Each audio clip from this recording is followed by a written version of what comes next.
మనుషులు మనం చేసిన పాపాలకు పరిహారము ఆయన చెల్లించడానికి వచ్చాడు. అలాగని పాపమందు నిలిచియుందుమా? కృప విస్తరింపబడుచున్నదని పాపమందు నిలిచి ఉందిమని పౌలు అడుగుతాడు రోమీల్ని. కానీ పాపమందు నిలిచి ఉండడానికి కాదు, పాపమును తరిమివేసినటువంటి ప్రభువులో మనము స్థిరులుగా ఉండడానికి ఆయన బలిగా ఇవ్వడానికి వచ్చాడు. దేవుడు లోకమునెంతో ప్రేమించెను, కాగా తన ద్వితీయ కుమారుని యందు విశ్వాసముంచువారు నశింపక నిత్యజీవం పొందినట్లు ఆయనను అనుగ్రహించెను. ఎందుకు వచ్చాడు? అక్కడ తిమోతి 1:15 చెప్తాడు. ఇక్కడ యోహాను సువార్త 3:16 సేమ్ కానోటేషన్. ఆయన ఎందుకు వచ్చాడు ఈ లోకానికి?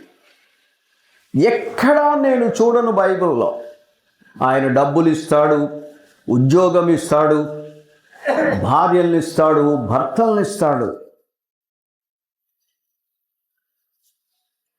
దేవుణ్ణి ప్రేమించేవారికట సమస్తము సమకూడి జరుగుతాయట.